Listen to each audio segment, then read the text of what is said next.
Hi hello అందరికీ నమస్తే. Welcome back to my channel వెను సినీ వరల్డ్. నా వీడియోస్ అందరికీ నచ్చుతున్నాయని అనుకుంటున్నాను. నా ప్రతి వీడియోలో చెప్పిందే నేను ఈ వీడియోలో కూడా చెప్తున్నాను. ఎవరికైనా ఏదైనా టాపిక్ ఇంపార్టెంట్ అనిపించినా, అందరికీ యూజ్ అవుతదని అనుకున్నా నాకు షేర్ చేయండి. తప్పకుండా నేను ఆ టాపిక్ మీద వీడియో చేస్తా అందరికీ అర్థమయ్యేలాగా. ఈ వీడియోలో నేను ఒక ఇంపార్టెంట్ టాపిక్ గురించి చెప్పబోతున్నాను.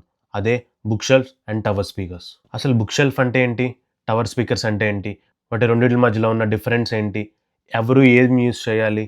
ఎల్‌సీఆర్‌లో మనం ఏ స్పీకర్స్ యూజ్ చేయాలి? ఎలా సెలెక్ట్ చేసుకోవాలి అని వీడియోలో తెలుసుకుందాం. అసలు బుక్ షెల్ఫ్ స్పీకర్స్ అంటే బడ్జెట్ ఫ్రెండ్లీ.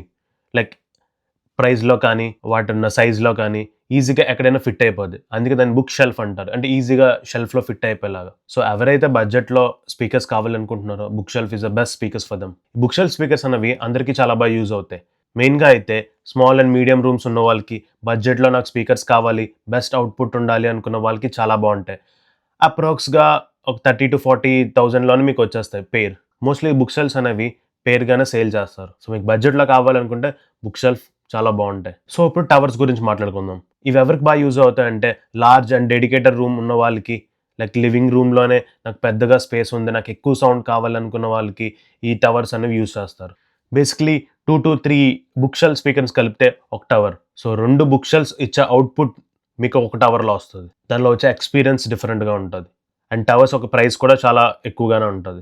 మరి లివింగ్ రూమ్‌లో ఉన్నోళ్ళు ఇది యూజ్ చేయకూడదా అంటే యూజ్ చేయొచ్చు. మీకు ఎక్కువ స్పేస్ అండ్ బడ్జెట్ ఉంటే హ్యాపీగా మీరు టవర్స్‌ని పెట్టుకోవచ్చు. సో బేసికలీ ఏమవుతుందంటే లివింగ్ రూమ్స్‌లో మనం టవర్స్ యూజ్ చేస్తే దానికి రిఫ్లెక్షన్ పాయింట్స్ చాలా ఎక్కువగా ఉంటాయి. సో ఎక్కువగా మనకి నాయిస్ వస్తది. సో టవర్ నుంచి వచ్చే సౌండ్ ఇంకా ఎక్కువగా చేసి మీకు చూపిస్తది. సో ఏమవుతదంటే మీకు చాలా డిస్టర్బెన్స్‌గా ఉంటది. దాని నుంచి నాయిస్ ఎక్కువ వస్తది సౌండ్ కన్నా. బేసికలీ ఎవరైనా టవర్స్ చూస్ చేసుకున్నప్పుడు మైండ్‌లో 2 పాయింట్స్ పెట్టుకోండి. అదే బడ్జెట్ అండ్ స్పేస్. ఈ 2 మీకు ఓకే అనుకుంటే హ్యాపీగా టవర్స్ మీరు చూస్ చేసుకోవచ్చు. టవర్ స్పీకర్స్‌కే మా దగ్గర మనీ ఉంది, మిగతా వాటికి లేదు అనుకుంటే మాత్రం మీరు టవర్స్‌ని చూస్ చేసుకోవద్దు.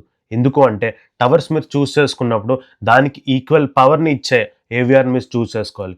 సెంటర్ కూడా మీరు ఈక్వల్‌గా చూస్ చేసుకోవాలి.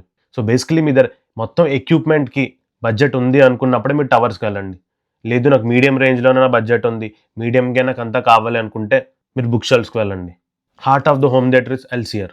మీరు ఎల్‌సీఆర్‌ని ఎంత మంచిగా పెట్టుకుంటే మీకు బెస్ట్ అవుట్‌పుట్ వస్తది. What I recommend is 200 square feet లోపున్న వాళ్ళకి bookshelf speakers is the best choice. మరి 200 కన్నా ఎక్కువ ఉంటే టవర్స్‌కి వెళ్ళాలంటే అదేం కాదు. Basically small and medium room ఉన్న వాళ్ళకి మాత్రం bookshelves best. Dedicated home theatre ఉన్న వాళ్ళకి మాత్రం నేను టవర్సే రికమెండ్ చేస్తాను. ఎందుకు అంటే మీరు డెడికేటెడ్ హోమ్ థియేటర్ చేయించుకున్నప్పుడు మీకు బెస్ట్ అవుట్‌పుట్ అండ్ ఎక్స్‌పీరియన్స్ రావాలంటే టవర్స్ మస్ట్ అండ్ షుడ్. మరి బుక్ షెల్ఫ్ స్పీకర్స్‌తో మనం డెడికేటెడ్ రూమ్‌లో పెట్టుకోలేమా అంటే పెట్టుకోవచ్చు. కానీ మీకు ఆ మూవీ లెవెల్ ఎక్స్‌పీరియన్స్ అనేది మీరు మిస్ అవుతారు బుక్ షెల్ఫ్స్‌లో. So medium room and living rooms ఇలాంటి వాటికైతే పర్లేదు బుక్ షెల్ఫ్స్. టవర్స్ నుంచి మనకు డీప్ బేస్ వస్తది. కానీ బుక్ షెల్ఫ్స్ మాత్రం నుంచి అంత మనం బేస్ ఎక్స్‌పెక్ట్ చేయలేం. Towers can't be used as surrounds, Atmos. But book shelves మాత్రం మనం దేనికైనా యూజ్ చేయొచ్చు. ఎల్‌సీఆర్ లాగా కూడా యూజ్ చేయొచ్చు. సరౌండ్స్ ఆర్ అట్మాస్ కింద కూడా మనం యూజ్ చేసుకోవచ్చు. కానీ టవర్స్ మనం అలా యూజ్ చేయలేం. Towers are mainly made for left and right. And మరి సెంటర్‌కి అంటే ఇది కూడా చాలా ఇంపార్టెంట్. మనకి లెఫ్ట్, రైట్ ఎంత ఇంపార్టెంటో సెంటర్ అంతకన్నా ఎక్కువ ఇంపార్టెంట్. ఎందుకు అంటే డయలాగ్స్ కానీ, వోకల్స్ కానీ మనకి సెంటర్ స్పీకరే ఎక్కువగా ప్రొడ్యూస్ చేస్తది. సో మీరు లెఫ్ట్ అండ్ రైట్ ఎంత స్ట్రాంగ్‌గా తీసుకున్నారో సెంటర్ కూడా మీరు అంతే స్ట్రాంగ్‌గా తీసుకోవాలి. ప్రతి బ్రాండ్‌లో టవర్స్ ఎలా డిఫరెంట్‌గా ఉంటదో సెంటర్ కూడా చాలా different. Centre speaker main focus మొత్తం డయలాగ్ డెలివరీ మీదే ఉంటది. లెఫ్ట్ అండ్ రైట్ బేస్‌ని హ్యాండిల్ చేసుకుంటాయి. సెంటర్ నుంచి మాత్రం బేస్‌ని మనం ఎక్స్‌పెక్ట్ చేయకూడదు. సో అందరికీ ఒక ఐడియా వచ్చుంటది. అసలు బుక్ షెల్ఫ్ స్పీకర్స్ అంటే ఏంటి? అసలు మనం ఎక్కడ యూజ్ చేయాలి? టవర్స్ అంటే ఏంటి? టవర్స్ ఎక్కడ యూజ్ చేయాలి? అసలు సెంటర్ వల్ల యూజ్ ఏంటో మనం తెలుసుకుందాం. ప్రతి హోమ్ థియేటర్‌కి ఒక నేచర్ ఉంటది. మనం ఫస్ట్ దాన్ని ఫైండ్ ఔట్ చేయాలి. లివింగ్ రూమ్‌లో కావాలా? లేక సెపరేట్‌గా రూమ్‌లో పెట్టుకుందామా? లేదంటే బెడ్‌రూమ్‌లో మనం ఎక్స్‌పీరియన్స్ చేద్దామా? అనేది ఫస్ట్ మనం ఫిక్స్ అవ్వాలి. ఫస్ట్ మన రూమ్ అనేది ఫిక్స్ అయితే దాని తర్వాత మన బుక్ షెల్ఫ్సా, టవర్సా, అసలు ఎలాంటి స్పీకర్స్ మనం యూజ్ చేయాలి? సెపరేట్‌గా రూమ్ పెట్టుకుందామా? అని మనకి ఒక క్లారిటీ వస్తది. సపోజ్ మీరు ఇప్పుడు స్పీకర్స్‌ని పర్చేస్ చేద్దాం అనుకుంటున్నారు.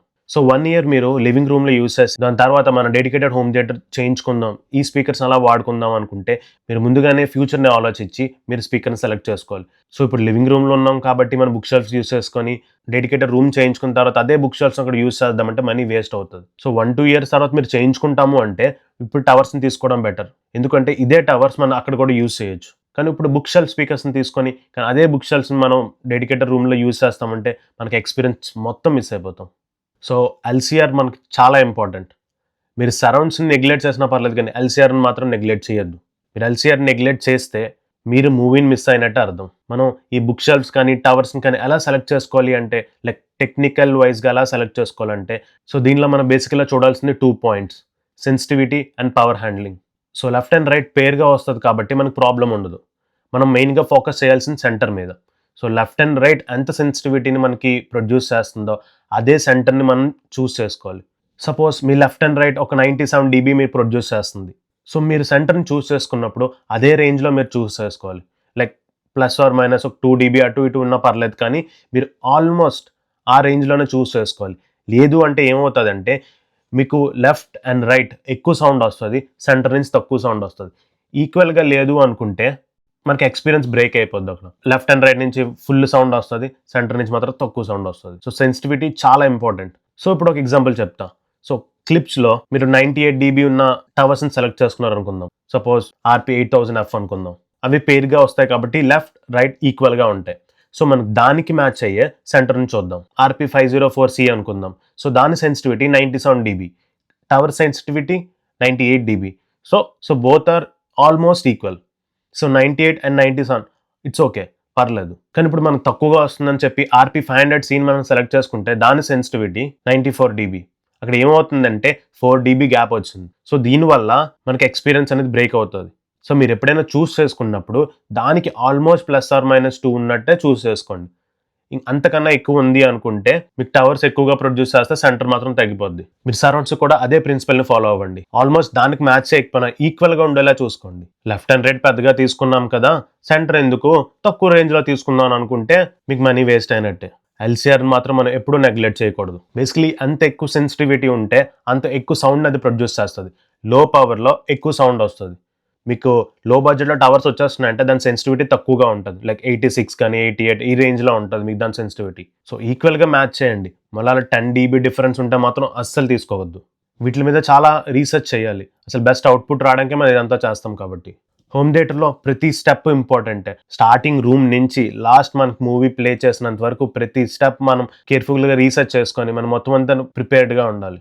సో ఎల్‌సీఆర్ ఇంపార్టెంట్ అన్నాను కదా అని చెప్పి ఎల్‌సీఆర్‌కి ఎక్కువ ఇన్వెస్ట్ చేసి ఏవిఆర్‌ని తక్కువ చేసుకుంటే మీ ఎల్‌సీఆర్ చాలా ప్రాబ్లమ్ అవుతది. మనం హై ఎండ్ టవర్స్‌ని సెలెక్ట్ చేసుకున్నప్పుడు దానికి ఈక్వల్ రేంజ్‌లో ఉన్న పవర్‌ని మనం ఇచ్చేలా ఏవిఆర్‌ని చూస్ చేసుకోవాలి. లేదు అనుకుంటే మనం ఎక్స్టర్నల్ పవర్ యాంప్‌ని గాని యూజ్ చేయాలి. సో మీ దగ్గర బడ్జెట్ మీడియంగా ఉండి టవర్స్‌కి ఎక్కువ పెట్టి మిగతావన్నీ లో చేస్తే చాలా పెద్ద మిస్టేక్ అవుతుంది అది. సో మీ దగ్గర ఫుల్‌గా బడ్జెట్ ఉంది ప్రతి ఎక్విప్‌మెంట్‌కి అంటే మాత్రమే మీరు టవర్స్‌ని చూస్ చేసుకోండి. సో ఇలాంటి సజెషన్స్ మీకు కావాలి అనుకుంటే యూ కెన్ ఆస్క్ మీ. మీరు నన్ను కాంటాక్ట్ అయ్యి మీ డీటెయిల్స్ అన్ని షేర్ చేస్తే మీకున్న బడ్జెట్‌లో బెస్ట్ అవుట్‌పుట్ వచ్చేలా నేను చేస్తా. ఫ్యూచర్‌లో ఎలా అప్‌గ్రేడ్ అవ్వాలి, ఉన్న స్పీకర్స్‌ని ఎలా మనం యూజ్ చేసుకోవాలి అండ్ ఇప్పుడు ఎంత ఇన్వెస్ట్ చేయాలి స్పీకర్స్ మీద అనే వాటి మీద మీకు క్లియర్ ఐడియాని ఇస్తా. స్పీకర్స్‌ని చూస్ చేసుకున్నప్పుడు సెన్సిటివిటీ అండ్ పవర్ హ్యాండ్లింగే కాదు ఇంకా దీంట్లో చాలా ఉంటాయి. ఈ వీడియోలో ఇవన్నీ చెప్పలేకపోతున్నాను. బట్ నా నెక్స్ట్ వీడియోస్‌లో మాత్రం దీని గురించి పాయింట్స్ యాడ్ చేస్తూ ఉంటా. నా ప్రతి వీడియోలో చెప్పిందే ఈ వీడియోలో కూడా చెప్తున్నా. మీరు ఎంత బెస్ట్ మంచి స్పీకర్స్ యూజ్ చేసుకున్న, మంచి సెన్సిటివిటీ ఉన్న స్పీకర్స్‌ని మీరు చూస్ చేసుకున్న, బెస్ట్ అకౌస్టిక్స్ లేకపోతే మాత్రం మీరు ఏం చేసినా వేస్టే. మన దగ్గర ఒక స్పోర్ట్స్ కార్ ఉన్న దాని పర్ఫార్మెన్స్ అండ్ స్పీడ్ మనకు తెలియాలి అంటే దానికి బెస్ట్ రోడ్ ఉండాలి. సో రోడ్ బాలేకపోతే ఎంత కాస్ట్లీ కార్ అయినా వేస్ట్. సో మన హోమ్ థియేటర్‌లో కూడా అంతే. సో మీరు ఎంత కాస్ట్లీ స్పీకర్స్ పెట్టుకున్నా అకౌస్టిక్స్ సరిగ్గా లేకపోతే ఆ స్పీకర్ నుంచి వచ్చే పర్ఫార్మెన్స్‌ని మీరు ఎంజాయ్ చేయలేరు. అందుకే బడ్జెట్‌లో అకౌస్టిక్స్ ప్యానెల్స్ అనేది నేను తీసుకొచ్చా. ఎవరైనా ఇంట్రెస్టెడ్‌గా ఉంటే నన్ను కాంటాక్ట్ అవ్వండి. బడ్జెట్‌లో మీకు బెస్ట్ అకౌస్టిక్స్ ప్యానెల్స్‌ని ప్రొవైడ్ చేస్తా. ఈ అకౌస్టిక్ ప్యానెల్స్ ఎవరికైనా యూజ్ అవుతాయి. లైక్ లివింగ్ రూమ్స్ కానీ, లేకపోతే సెపరేట్‌గా డెడికేటెడ్ హోమ్ థియేటర్స్ వాళ్ళకైనా కానీ, సో రికార్డింగ్ స్టూడియోస్ వాళ్ళకైనా కానీ, ఎవరికైనా మంచిగా యూజ్ అవుతాయి ఈ అకౌస్టిక్స్ ప్యానెల్స్ అనేవి. సో నా కాంటాక్ట్ డీటెయిల్స్‌ని షేర్ చేస్తా. ఎవరికి ఎలాంటి డౌట్స్ ఉన్నా, సజెషన్స్ కావాలనుకున్నా మీరు నన్ను అప్రోచ్ అవ్వచ్చు. మీకంటూ కొంచెం టైం తీసుకొని ఎక్స్‌ప్లెయిన్ చేస్తా. సో మీకు ఎలాంటి ప్రాబ్లమ్స్ లేకుండా ఒక క్లియర్ ఐడియాని నేను ప్రొవైడ్ చేస్తా. ఈ వీడియో ఎలా అనిపించిందో నాకు కామెంట్ చేయండి. సో నా వీడియోస్ నచ్చినట్టయితే సపోర్ట్ చేయండి. See you in the next video. Thank you. Venu cine world.